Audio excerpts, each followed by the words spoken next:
¿Por qué otro podcast de entrevistas? La propuesta es la siguiente: convocar especialistas que nos ayuden a pensar eso que de forma algo abstracta llamamos el mundo. Este espacio fue pensado y creado desde la inconformidad. No quiero reafirmar tus prejuicios, y mucho menos los míos, porque claro que los tengo. No espero que estemos de acuerdo. Tampoco quiero que dejes tus ideas al lado del camino. Lo único que pretendo es que las pongas en crisis, aunque sea por unos minutos. Mi nombre es Ramiro Zárate, y al fin y al cabo, no estamos solos.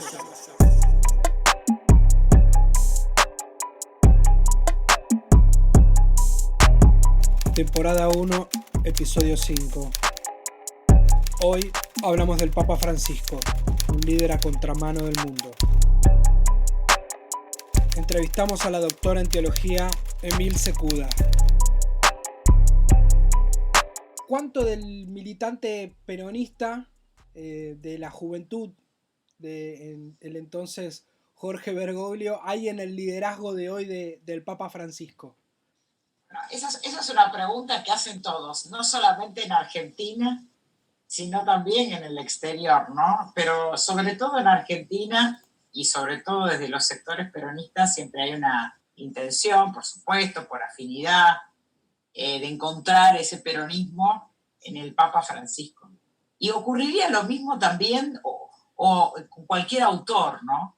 También lo han hecho, encontrar el antiperonismo en Borges o en Cortázar, ¿no?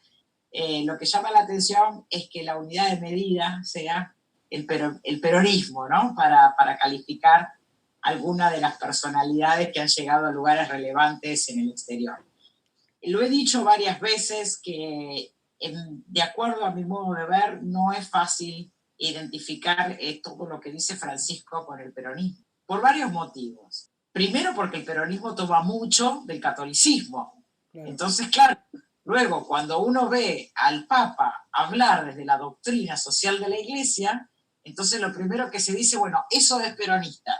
Pero yo los invito a hacer el trabajo al revés, y es decir, buscar cuánto de la doctrina social de la Iglesia, de la 40º año en su momento, de la encíclica más cercana al peronismo, el tiempo me refiero, cuánto hay en el peronismo de catolicismo.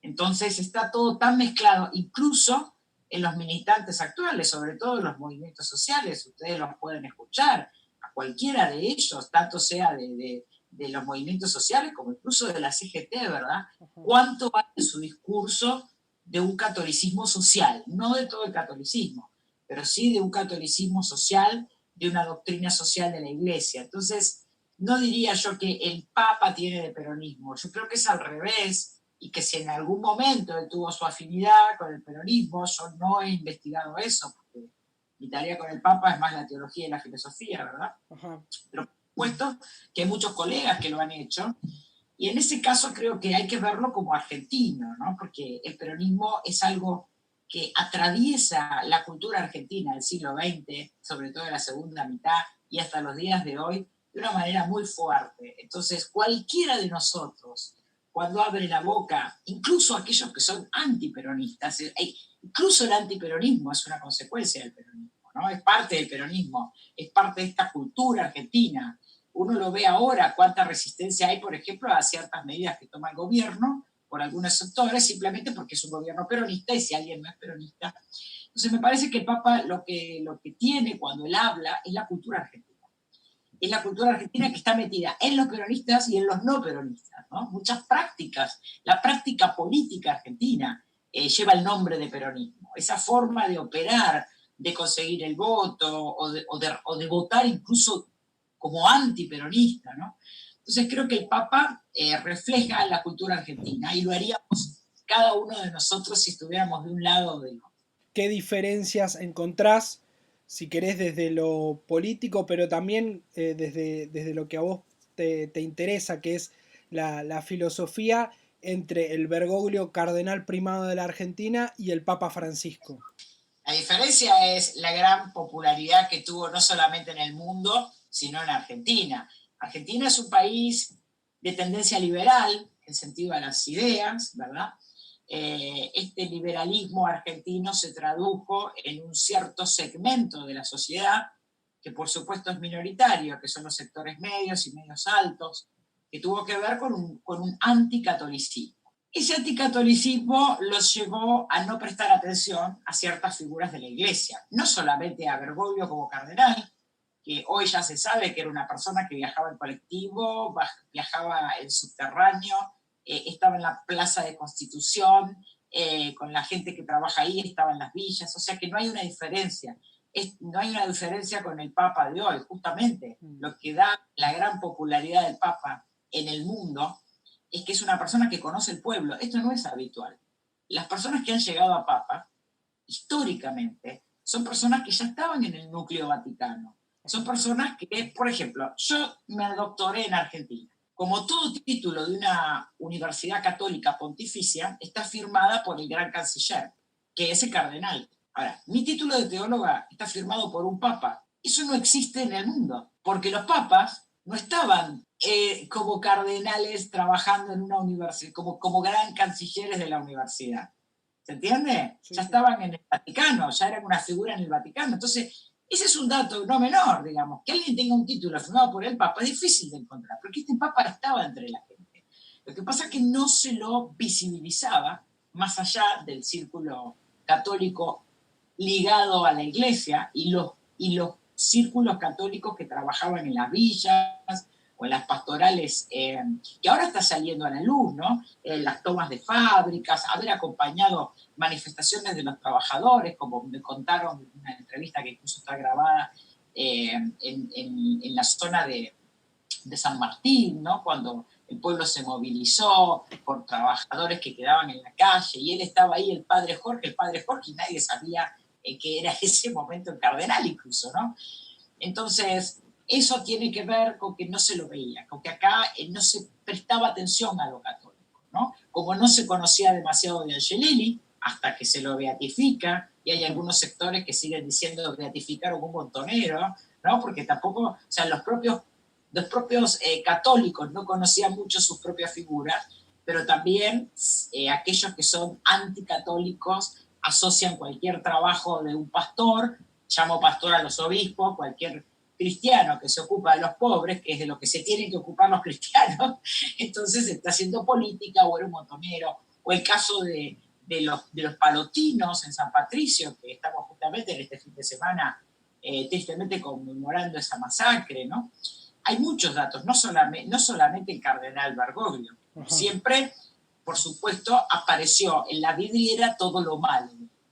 No solo en Argentina, en el mundo. O sea, la Iglesia era noticia cuando había corrupción de los cardenales o con casos de pederastía, pero Bergoglio, como Papa Francisco, logró poner a la Iglesia en la primera plana de todos los diarios, no por cosas malas, sino por cosas buenas, por defender el cambio climático, por defender la transición, el futuro del trabajo.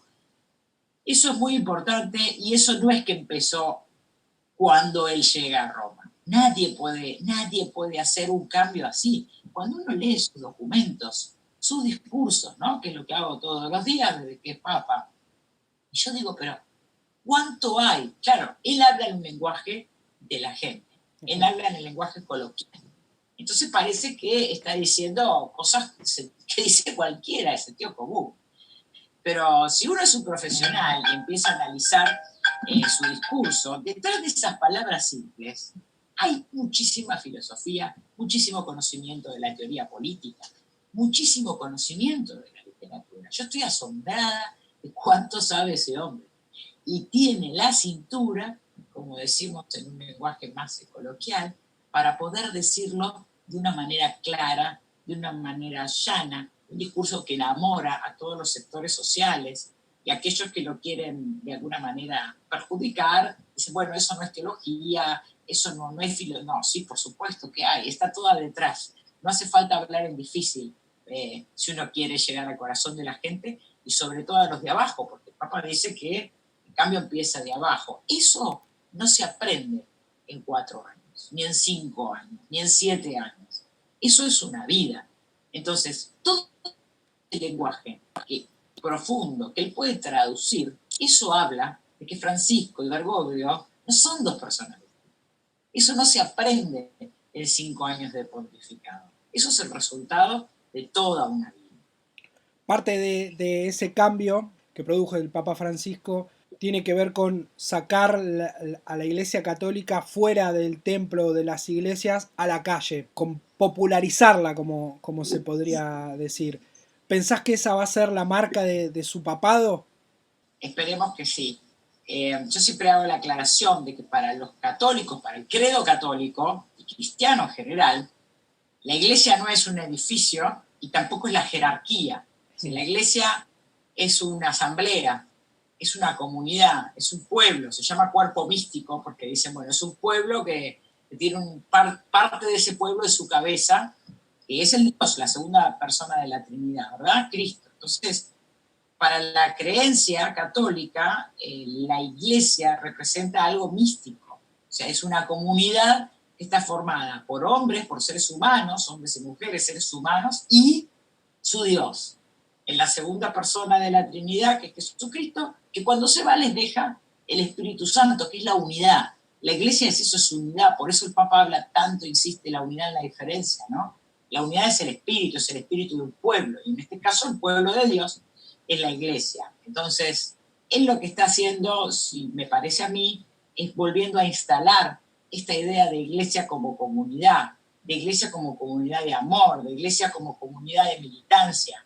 Eso sería una iglesia en salida, que dejemos de pensar, por lo menos los que somos creyentes, que la iglesia son los ladrillos, o que la iglesia es el clero solamente, o que la iglesia son los obispos, ¿no? Que todos somos iglesia, que la iglesia es un pueblo, y esto es lo que él, de una manera maravillosa, y siempre hablándolo en palabras simples y llegando al lenguaje de la gente, él habla de la iglesia en salida, una iglesia en misión, ¿no? En términos políticos diríamos, una iglesia militante. Tiene la misión de salir y convertir y convertir. Bueno, es lo que hace cualquier partido político también, cualquiera que tiene una ideología, ¿qué hace? Sale a la calle a convertir gente, ¿no? Todos tratamos de convertir a los otros a nuestras ideas, porque creemos que es lo mejor, porque creemos que es lo verdadero, ¿no? Y esto es la iglesia militante, una iglesia que no trata de convertir en el sentido fundamentalista, ¿no? De las ideas de este Dios, sino, no. Se trata de convertir el mundo, de convertir, es decir, de convertir la sociedad, de convertir la cultura, de que no sea una cultura egoísta, de convertir un sistema económico que mata, de convertir el individualismo, o sea, no de convertir al catolicismo, sino a esta verdad que creen los católicos, que por supuesto es el Papa, pero me parece que por ahí pasa esta misión, ¿no? Que él llama misión. Es una tarea que comparte con cualquier otra comunidad que está realmente comprometida por la interpelación de un sistema que se está agotando y que hoy estamos viendo las consecuencias, ¿no? Un coronavirus en otro contexto no globalizado o globalizado con más presencia del Estado no hubiese provocado la cantidad de muertes que provocó un sistema globalizado, sin contención, con estados ausentes, aún en países que son la primera potencia mundial como es los Estados Unidos. Emilce, tengo dos imágenes en la cabeza. Una tiene que ver con el año 2018, en el que el Papa Francisco, y cito palabras del comunicado oficial del Vaticano, dimitió del estado clerical a Fernando Caradima Fariña, se pronuncia así, Fernando Caradima Fariña, el obispo chileno, de que fue hallado culpable por abuso sexual. En su momento la situación fue un poco engorrosa para el Papa Francisco porque en un viaje papal a Chile participó de una misa y dijo algunas frases que fueron tomadas como una defensa de Caradima.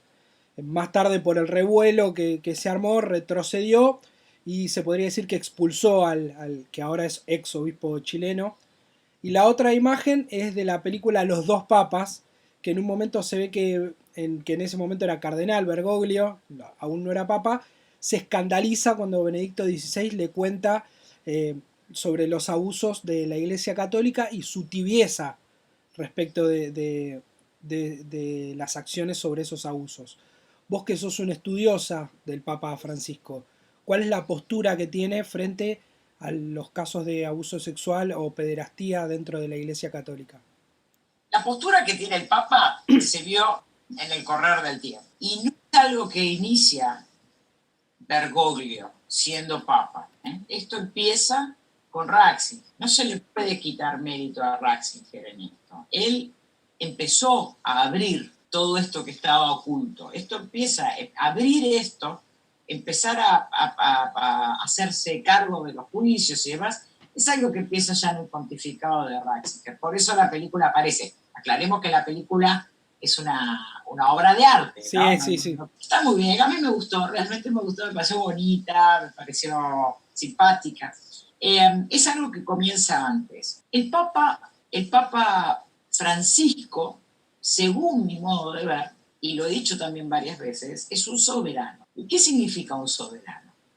Bueno, también lo dije para que se entienda con el bolero mexicano, ¿no? Cuando dice, mi palabra es la ley, ¿no? Y mi palabra es la ley, sigo siendo el rey, creo que se llama. Sí, el rey, sí. Y su palabra es la ley. Es decir, nadie más arriba que yo me dice lo que tengo que hacer. Si yo logro eso, soy un soberano. Y en este sentido, el Papa, que sí tiene gran conocimiento de la práctica política, porque es evidente, él no se somete a la agenda mediática.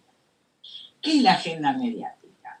La agenda mediática es que el poder marca agenda, pone en agenda los temas que le interesan para visibilizar unas prácticas e invisibilizar otras. ¿De qué manera lo pone en agenda? Con las preguntas, ¿no? O sea, la pregunta es una forma de determinar. Esto lo saben muy bien los filósofos, pero también los que trabajan en comunicación. Cuando yo pregunto, determino. Y la libertad está en evadir la respuesta, porque en el momento que respondo, estoy dando crédito a esa determinación, ¿no? Eso es lo que no hace un soberano, es decir, no va a responder esas preguntas. Yo en su momento saqué una nota en página 12 sobre esto, que por supuesto me criticaron, porque dijeron, bueno, vos saliste a defender al Papa y resulta que ahora era verdad que había casos de plagio.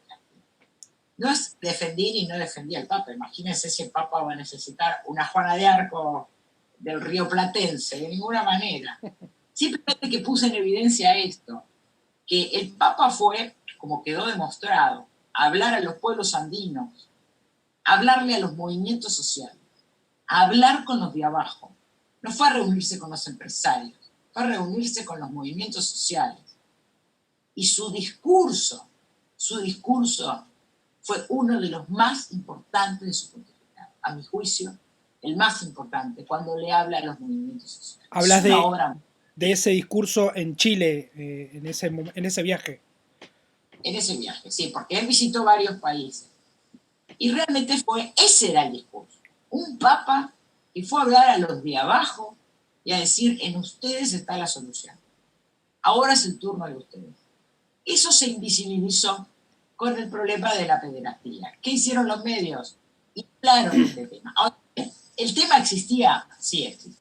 ¿Él fue a ocuparse de los pederastas? No, no fue a ocuparse. ¿Por qué? Porque hay que entender esto.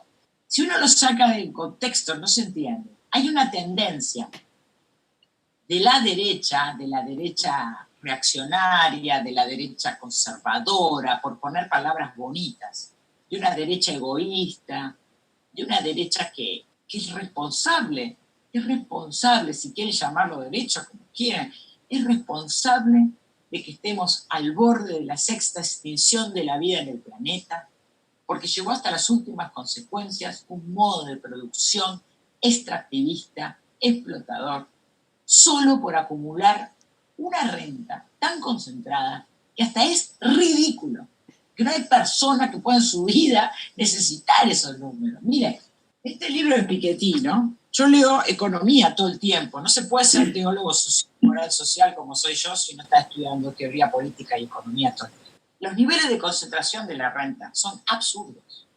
Esa gente, cuando habla en términos morales, pero moral sexual, mientras que los que criticamos el sistema que mata, también hablamos en términos morales, pero hablamos en términos de moral social. Entonces, cuando el Papa dice, esta economía mata, este sector reaccionario, que por supuesto es soberano, no va a responder a la pregunta social de por qué la economía mata. Cambia el eje y entra con la moral sexual. Entonces, Papa habla de una economía que mata, que el planeta va a explotar, y del otro lado, no, porque la pederastía o el preservativo o el aborto, y le instalan permanentemente en agenda los temas de la mujer. Entonces, hay que correrse de ese lugar. No significa que esos temas no son importantes, no significa que el aborto no es un tema importante, que el control de la natalidad, todos esos temas son importantes, porque la vida es, lo que pasa es que hay una vida con mayúscula que es la de todos, y de eso está hablando el Papa. Cuando el Papa está hablando del calentamiento global, del extractivismo, no está haciendo política, está hablando de la vida, está defendiendo la vida y está denunciando las causas que lo provocan. Ahora, ¿qué hace la derecha que no quiere frenar esa acumulación? Entonces va con los temas sexuales. Y hay que saber correrse de ese lugar. Entonces el Papa fue a hablar a los pueblos y a los movimientos sociales. No significó que no se ocupó de ese tema, porque, como usted lo acaba de decir, él termina descabezando a toda la cúpula chilena, hay una renuncia en masa, en fin, el tema se abordó, pero se abordó en otro contexto, no era el tema de agenda en ese momento, ¿no? Y justamente lo que se pretendía era que el espacio de los periódicos, de los medios de comunicación, en lugar de estar ocupado por un pontífice que estaba defendiendo a los trabajadores, que estaba defendiendo la vida en el planeta, que estaba denunciando los niveles de concentración y contaminación, estuviesen ocupados por las notas de obispos, pederastas, y eso es un horror, yo lo estoy condenando terriblemente, pero hay una trampa discursiva en el manejo de la palabra política, y eso es lo que a veces es muy difícil, todos lo sabemos, porque todos los que trabajan en comunicación saben cómo juegan los medios, ¿no? Entonces, en el caso ocurre exactamente. Emilce, en el mundo se está viviendo una primavera política que tiene que ver con los feminismos, recién lo hablabas, con los reclamos por el aborto, el control de la natalidad, la educación sexual. En un momento, justamente por este manejo de los discursos que vos hablás por parte de las élites o de las derechas conservadoras, fue interpretada una declaración del Papa Francisco que decía que si estos movimientos feministas se radicalizaban, iban a convertirse en machistas con polleras. Después rectificó esa declaración. ¿Cuál pensás vos que es la postura del Papa Francisco respecto a los movimientos feministas organizados en el mundo? Bueno, es una pregunta muy amplia. Yo creo que la pregunta la acotaría es cuál es la posición del Papa Francisco respecto a las mujeres, ¿no? A veces se cree que la Iglesia Católica es una monarquía absoluta. Sí. No es una monarquía absoluta. No es que el Papa hace lo que quiere. El Papa no puede llegar ahí y cambiar una institución de 2000 años. Justamente porque un Papa no puede hacer lo que quiere, es que la Iglesia lleva 2000 años, ¿no? O sea, no es un sistema político así como imagina la gente, no. El Papa ha hecho muchas cosas por reivindicación de la mujer, muchas. Otras no. No sé por qué no las habrá hecho, pero ha hecho mucho más que cualquier otro Papa. Ha puesto en lugares claves a mujeres dentro de la función política, económica del Vaticano. Ha hecho mucho. Algunos dicen, bueno, pero ¿por qué la mujer no puede ser sacerdote? Bueno, eso no es tan sencillo. Primero, no sé si él quiere o no que eso pase. Creo que ha dicho que no. No es mi tema, eso no puedo hablar con solvencia. No. Creo que ha dicho que no. Él no está de acuerdo con que las mujeres sean sacerdotes. Tampoco es algo que pueda resolver un papa. Es un tema colegiado. El tema de los feminismos es complicado porque defender a la mujer... Eso toma muchas características. Fíjense que los movimientos de las mujeres a comienzzo del siglo XX tenían que ver con la defensa de los derechos sociales, de las trabajadoras y demás. Y hoy se convirtió en la defensa de derechos sexuales. ¿Eso está bien o está mal? No lo sé. No es mi área. Pero creo que ahí hay puntos donde se toca, me parece, con la Iglesia y no es fácil ponerle presión. Más allá de que a veces hasta resulta absurdo. ¿Qué esperaría? ¿Que un sacerdote o un obispo o un papa estén de acuerdo con la práctica del aborto? Eso no es especial, no es pensable. No es pensable que puedan estar, porque iría en contra de su propio credo. Entonces me parece que ahí hay una chicana, ¿no? Creo que ahí me parece que ahí está la confusión, ¿no? Un católico, como cualquier otro, puede expresarse. No sé, como puede expresarse un islámico, como puede expresarse Bueno, un ciudadano puede decir, estoy a favor o en contra, pero Eh, no soy la persona indicada para responder eso, porque no es un tema que yo me dedico a estudiar, ¿no? Diría, no sería lo más oportuno. bueno, entonces vayamos a un tema al que vos te dedicás a estudiar. Relacionamos el catolicismo con el peronismo, hablamos de la doctrina social de la Iglesia. Hay una definición de lo que es la doctrina social de la Iglesia, pero cada papa le da un enfoque personal y particular. ¿Cuál sería el enfoque del Papa Francisco con respecto a la doctrina social de la Iglesia? La doctrina social de la Iglesia nace a fines del siglo XIX, con la primera encíclica, que es la Rerum Novarum, de León De XIII, León XIII, sí. y nace justamente por la cuestión de los trabajadores. O sea, el problema era cómo este sistema, este modo de producción industrial, estaba explotando gente. Entonces lo que reclama la primera encíclica son instituciones que defiendan a los trabajadores. En ese momento los sindicatos todavía no estaban reconocidos. Bueno, tenemos todo un siglo XX donde el movimiento sindical, las cámaras de empresarios, los partidos políticos de los trabajadores, todo eso se va afinando y llegamos a las grandes conquistas sociales que tienen los trabajadores, que son los derechos sociales en aquellos países donde, por ejemplo, los convenios colectivos están legislados, en fin, son muchas variables, pero se avanzó. Ahora llegamos a un siglo XXI donde los trabajadores dejaron de ser trabajadores explotados, son trabajadores que no trabajan, son directamente descartados, ¿no? Lo que criticaba el marxismo era que el cuerpo se vendía como una mercancía, pero por lo menos algo valía. Hoy no valen nada los cuerpos. Por eso la gente quiere que salga a la calle y que se mueran rápido, porque sobran. Estamos peor que en el siglo XX y que en el siglo XIX. Entonces, la doctrina social de la Iglesia siempre tiene como centro, como eje de su discusión la cuestión de los trabajadores, la cuestión obrera. Decían en Europa, acá hablamos de trabajadores porque no tenemos en Latinoamérica obreros industriales. Puede haber 3 o 4 en alguna fábrica, pero es un sistema, no es una industria avanzada, es un sistema agroganadero, ¿verdad? O en el peor de los casos, extractivista. Entonces, la doctrina social de la Iglesia siempre tiene acento del trabajador. Ahora, esto va cambiando, porque si nosotros sacamos un documento, una encíclica, que tenga que ver con temas dogmáticos, eso se define de una vez y para siempre. Pero cuando estamos hablando de doctrina social, estamos en el campo de la praxis. Entonces, las definiciones de la Iglesia van a ir cambiando en la medida en que los sistemas políticos y económicos también cambian. Las cosas que dijo León XIII a fines del siglo XIX no se pueden repetir en el año 2020, porque en el medio hubo, para empezar, 2 guerras mundiales, y hubo 200 dictaduras en Latinoamérica, hubo una guerra fría, hubo una bomba de Hiroshima. El caso de este Papa sigue la coherencia de la doctrina social de la Iglesia, porque el centro de su discurso siempre son los trabajadores.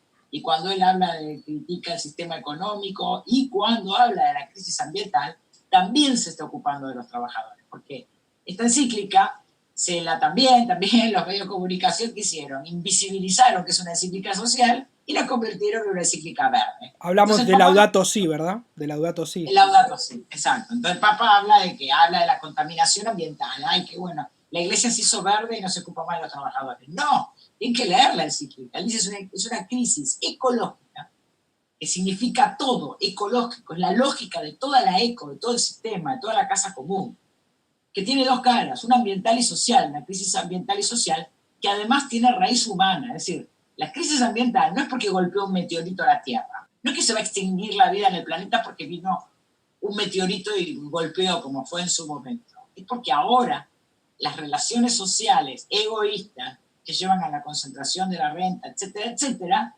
llegaron a tal punto que ya no explotan solamente trabajadores, sino que ahora explotan la tierra. Entonces, por eso la encíclica ya no es más solo los trabajadores, sino los trabajadores y el planeta. Pero la causa de la explotación es la misma que la Rerum Novarum. Es un tema, esa es la diferencia, hay que agregar un punto más. Pero además, también en la definición de bien común, ¿no? La definición de bien común va variando en los distintos contextos, ¿sí? Papa, según mi modo de ver, y es la nota que acabo de publicar ahora en Boston, yo creo que a partir del Papa Francisco, el bien común hay que definirlo como tierra, techo y trabajo, ¿no? que todo el mundo pueda tener tierra, techo y trabajo, porque no solo está privatizada la tierra, no hay un pedacito de tierra en el mundo que no sea de alguien. Entonces uno siempre, si no tiene plata para comprarse un pedacito, ¿qué hace? Se suicida. ¿Qué hace? Se expulsa a la estratosfera. Entonces, la propiedad privada inalienable, si queremos usar ese concepto liberal, hay que universalizarlo. Es decir, todo el mundo tiene que tener derecho a un pedazo de tierra. Pero para eso tengo que tener derecho al trabajo, porque el trabajo también está privatizado. ¿Cómo hago yo? En Argentina tienen la fantasía, con todo el campo que hay, ¿por qué no van a trabajar?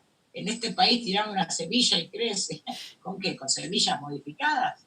Eso ya no es una fantasía de la gente que me pongo a plantar y me va a crecer cualquier cosa. No se enteraron que las semillas fueron modificadas genéticamente y que eso ya no es posible. Entonces, fíjense, el trabajo está privatizado, la tierra está privatizada. Y el techo, o sea, el techo es fundamental. Viven 10 personas en una habitación. 10 personas en una habitación. El único pedazo que además lo tuvieron que pagar, que además tuvieron que entrar en trabajos ilícitos para poder pagar algo que ni siquiera tiene agua, viven en condiciones de hacinamiento. Entonces, tierra, techo y trabajo, para todos, eso es hoy el bien común. ¿Esto era así a fines del siglo XIX? No, no es así. Las condiciones de hacinamiento, incluso, le digo, siempre también lo digo, hay un libro de Engels, cuando él empieza a describir la condición de los obreros en Inglaterra, y describe casa por casa de cómo vivían hacinados en los conurbanos industriales. Bueno, si usted lee eso, esas casas hoy son mansiones al lado de las casillas de cartón donde viven los descartados de América Latina. Eso que asombraba y que da origen a la doctrina social de la Iglesia, que era el hacinamiento de los trabajadores industriales en Inglaterra y en Alemania, eso es un lujo al lado de cómo hoy viven, porque ya ni siquiera tienen trabajo. Entonces, el Papa hoy, cuando habla de bien común, bueno, empieza a definirlo de otra manera, ¿no? ¿Qué es hablar de bien común? Porque todos los políticos hablan de bien común, y todos los sacerdotes, y todos los teólogos, y todos los politólogos. Queremos democracia que garantice el bien común. Bueno, ¿por qué no le ponemos contenido a eso? Porque cada uno entiende por bien común lo que se le da la gana. Para unos el bien común es tierra, techo y trabajo. Sí. Para otros el bien común es la libertad religiosa. Para otros el bien común es que el Estado no me cobre impuestos. Para otros el bien común es que todos podamos llevar el dinero a los paraísos fiscales. Para otros el bien común es que con mi cuerpo hago lo que quiero. ¿Se entiende? Entonces, ¿cuál es el bien común? Bueno, no hay uno. Bueno, yo creo que hay uno, pero cada uno de nosotros creemos que hay uno. Pero tenemos que empezar para que este debate se solucione, hay que empezar a hablar. Bueno, usted quiere dar un discurso del bien común porque está en campaña, perfecto. Pero dígame qué entiende por eso. Y creo que eso es el avance de este Papa, ¿no? De haber entendido que la explotación hoy se llevó a otro lugar y que ese otro lugar está matando gente, porque justamente todo el extractivismo de la Amazonia está matando pueblos enteros. Sí. Entonces se está ocupando de los trabajadores. Solo que ahora los trabajadores no tienen trabajo, pero siguen siendo trabajadores, porque para no ser trabajadores deberían tener una renta en un banco. Como no tienen una renta en un banco, entonces son trabajadores sin trabajo. Entonces el Papa, la doctrina social de la Iglesia antes se ocupaba de los trabajadores industriales y ahora se tiene que ocupar de los trabajadores que ya no tienen trabajo y que viven hacinados, ¿no? Emilce, ¿por qué el Papa Francisco recibe tantas críticas de sectores conservadores de la Iglesia Católica, de la sociedad en general? Nosotros estamos en Argentina y vemos que en Argentina pasa eso, pero si uno revisa los diarios en España, en Italia, la prensa conservadora en Inglaterra, en los Estados Unidos, también ve que son muy duros con el Papa Francisco. Bueno, que está criticando un sistema. Mire, son más los que lo apoyan que los que lo critican. Lo que pasa es que los que lo apoyan no tienen acceso a un micrófono. Entonces solo escuchamos los que lo critican, que son los que tienen el acceso a los grandes medios de comunicación. ¿Qué es lo que critican del Papa? Bueno, es que les molesta que el Papa denuncie este tipo de relación social que hace que la gente no tenga una vida. Es decir, no puede ser que la solución para la gente pobre, porque no va a poder alimentar a su niño, sea el aborto. No puede ser esa la solución. Ese discurso no puede ser el discurso del aborto. Por ejemplo, puede ser cualquier otro, pero no puede ser que los sectores más progresistas sean justamente los que utilizan este discurso. Entonces, es complicado entender de lo que está hablando el Papa. El Papa está defendiendo la vida, pero la vida no está en esa lucha. Es decir, defender la vida implica todo un sistema inclusivo, un sistema que dé trabajo a todos, un sistema donde tener una familia sea algo lindo, no una carga. Yo no puedo pensar que me arruino la vida porque tengo una familia. No se puede. ¿A qué hemos llegado? Yo tengo 2 hijos, tengo 55 años, tengo 2 hijos grandes. Y estoy feliz y me dio un trabajo terrible, creo. No es fácil, trabajar, estudiar, ganar un salario digno, llenar la heladera. Pero también no puedo decir que eso es un estorbo. Entonces, pongo ese ejemplo, es un ejemplo chiquito, ¿no? Pero con ese lo entendemos, porque para entender un libro de economía quizás es muy complicado, ¿no? Entonces, el Papa se critica, la gente cree que criticar la concentración de la renta es que le van a sacar la casita que tiene en la playa, ¿no? Para irse de veranillo. No es eso. Es mucho más complicado. Pero cuando uno pone estos ejemplos que están todos los días en la televisión, quizás se entiendan, ¿no? La iglesia defiende la familia. ¡Oh, qué cosa! La familia, qué cosa terrible, ¿no?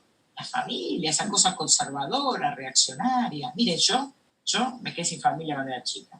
Sin padre, ni madre, ni hermano. Entonces yo sé lo bueno que es tener una familia, porque no la tuve. Pero ves cómo repetimos discursos que terminan avalando el terreno del enemigo. Tenemos que ser muy cuidadosos. La familia es una cosa maravillosa, pero claro, tiene toda una carga tan conservadora, tan reaccionaria en América Latina, como dice familia, traición y propiedad. Entonces, todo lo demás queda descalificado, ¿verdad? Y la doctrina social de la Iglesia, si se ocupa de esa familia, se ocupa de ese modo, en el campo de lo social, ¿no? No en el sentido conservador y reaccionario. Para tener una familia, en serio, hay que poder tener un techo grande, donde yo pueda cuidar a mis hijos, donde tengo una puerta. Yo estuve en un congreso en el Vaticano sobre homeless. ¿Sabe lo que pide la gente? Una puerta. 14 personas, 7 personas en un ambiente. Nunca me había dado cuenta de la importancia de cerrar una puerta en algún momento del día y quedar solo. Una puerta está pidiendo la gente. Si no hay una puerta, no hay intimidad, no hay una familia, un espacio donde pueda tener a mi abuelo o a mi tío que está viejito. La gente ahora se dan cuenta de esto, con esto del COVID. Entonces, ve, estas palabras se convirtieron, y la digo yo porque nadie pensaría que yo soy una persona reaccionaria, más o menos todos me conocen lo que digo.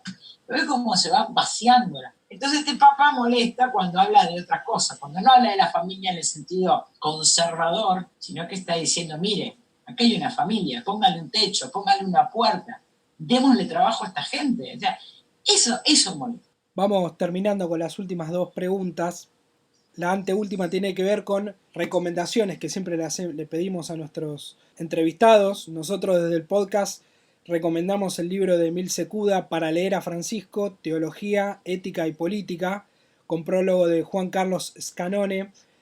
Pero para entender al Papa Francisco, ¿qué nos recomienda Emil Secuda? ¿Un documental, una página web, un libro, una película? ¿Qué producción cultural para acercarnos al Papa Francisco nos recomendás vos, Emilce?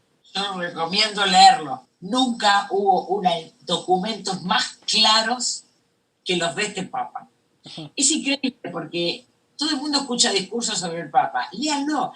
Está en la página del Vaticano. Uno puede entrar a la página del Vaticano, Papa Francisco. Papa Francisco está en las encíclicas, en las exhortaciones. Es maravilloso. Uno queda impactado de la simpleza con la que habla. Yo invitaría a eso, ¿no? Entrar a la página del Vaticano, leer la Laudato Si y ver los videos del Papa. Están las conferencias de los movimientos sociales. Es una persona divertida, dura, profunda, pero también amena. Habla en frases cortas, utiliza un lenguaje latinoamericano. Eso tenemos que aprovecharlo. Antes no entendíamos los chistes porque eran en alemán, ahora son chistes futboleros. que tiene que ver con la cultura de Latinoamérica. Yo entraría ahí directamente a la página del Vaticano a ver sus videos, sus discursos. Es ameno escucharlo ya. Interesante. Nos recomiendan leer al personaje en primera persona, a la persona. Y por último, Emilce, la última pregunta tiene que ver con la premisa del podcast. ¿Por qué es importante entender al Papa Francisco para entender el mundo? Porque es indiscutiblemente hoy el líder que atraviesa todas las fronteras geopolíticas. No hay ningún líder hoy a nivel global como es el Papa Francisco, ni lo hubo. O sea, hoy, y sobre todo en esta pandemia, demostró ser una persona que no quedó atado a sus problemas o a sus intereses, si quiere, institucionales, y salió a proponer rápidamente, como jefe de Estado, fue el primero que salió a armar una comisión, a empezar a pensar medidas mundiales, a hablar del salario universal. Es un papa. La legitimidad que tiene un papa, porque a pesar de que aparezca que la gente no lo cree, no lo quiere, son miles de millones los católicos que confían en este papa. Entonces, cuando el papa dice algo, hay que tomarlo en cuenta. Yo creo que va a quedar en la historia, ¿no? Va a quedar en la historia. Mire, con el correr de los siglos, cuando todas estas fronteras geopolíticas no existan más, como pasó ya varias veces en la historia, por lo único que va a quedar Argentina en los libros de historia fue por haber tenido un papa como él. Escuchanos en Spotify, Google Podcast y Apple Podcast. Ahora también en YouTube. Seguinos en nuestras redes. Buenos Aires, Argentina.